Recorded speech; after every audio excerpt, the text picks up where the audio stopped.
அஸ்ஸலாமு அலைக்கும். இன்னைக்கு நாம இஸ்லாத்தோட ஒரு மிக முக்கியமான விஷயத்த பத்தி பார்க்க போறோம். அதுதான் தாவா. அதாவது இஸ்லாம் தன்னுடைய நம்பிக்கைகளை மத்தவங்க கிட்ட பகிர்ந்துக்க சொல்லி அதை பின்பற்றுபவர்களுக்கு எப்படி வழிகாட்டுது. ஆனா இங்க ஒரு சுவாரஸ்யமான விஷயம் என்னன்னா, இதோட அடிப்படை விவாதம் பண்றதுல இல்ல, ஒரு முறையான அழைப்புல இருக்கு. சரி வாங்க, இந்த விஷயத்த நாம இன்னும் ஆழமா பார்க்கலாம். முதல்ல தாவா அப்படின்னா என்னன்னு புரிஞ்சுக்கலாம். இது முஸ்லிம்களுக்கு ஒரு அடிப்படையான கடமையா பார்க்கப்படுது.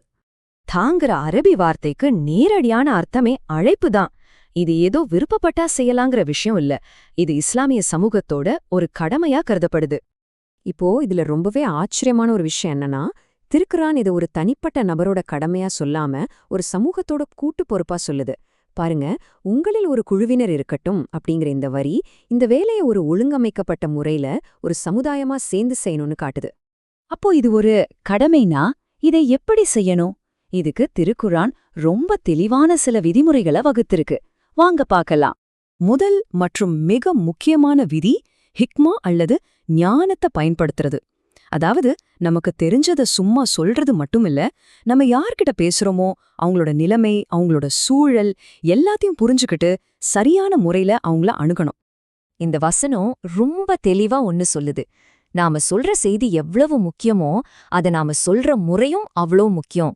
ஞானமும் அழகான உபதேசமும் இதுதான் அந்த அழைப்போட அடித்தளமா இருக்கணும். இதோட சாராம்சம் என்ன? கோபமே இருக்கக்கூடாது, அடுத்தவங்கள அவமதிக்கக்கூடாது, முடிஞ்ச வரைக்கும் மிகச்சிறந்த முறையில ரொம்ப மென்மையா இந்த அழைப்பு இருக்கணும். சரி, இரண்டாவது விதி பொதுவான ஒரு விஷயத்த கண்டுபிடிக்கிறது.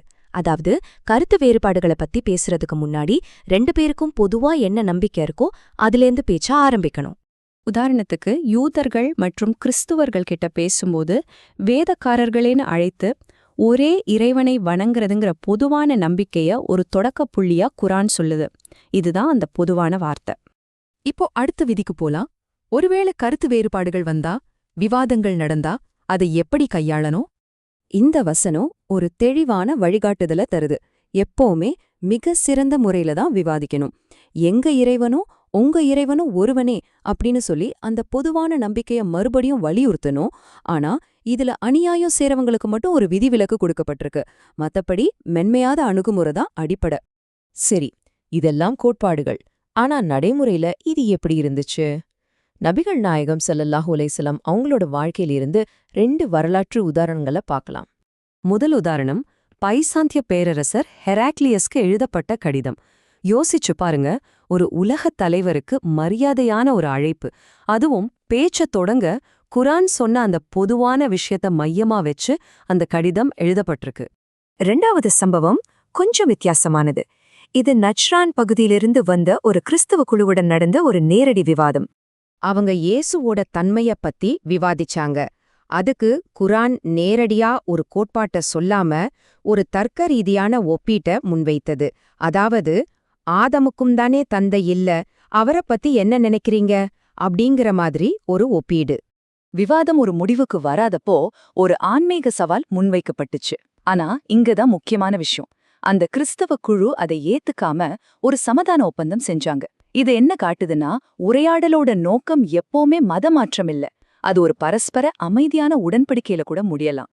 இந்த முழு தலைப்புலயும் ஒரு சுவாரஸ்யமான பகுதி என்னன்னா, இஸ்லாம் அதுக்கு முந்தைய வேதங்களோட தனக்கு இருக்கிற தொடர்பை எப்படி பாக்குதுங்கிறது தான். இது உண்மையிலேயே ஒரு ஆச்சரியமான பகுதி. பைபிள்ல வர்ற சில வசனங்கள் எப்படி விளக்கப்படுதுன்னு பாருங்க.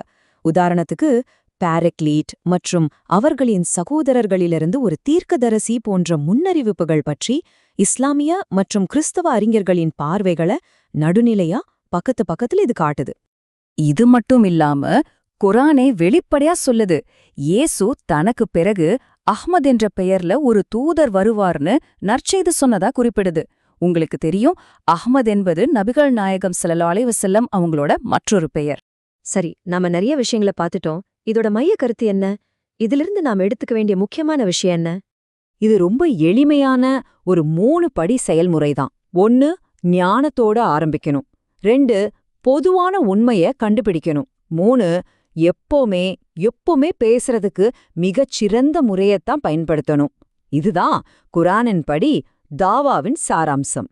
கடைசியா இது நம்ம எல்லாருக்கும் ஒரு சிந்தனையை விட்டுட்டு போகுது. அடிக்கடி பிரிஞ்சு நிக்கிற இந்த உலகத்துல மரியாதை, ஞானம், பொதுவான விஷயங்களை அடிப்படையா வச்ச இந்த உரையாடல் கொள்கைகள் நம்ம எல்லாருக்கும் எதை கத்துக் கொடுக்குது?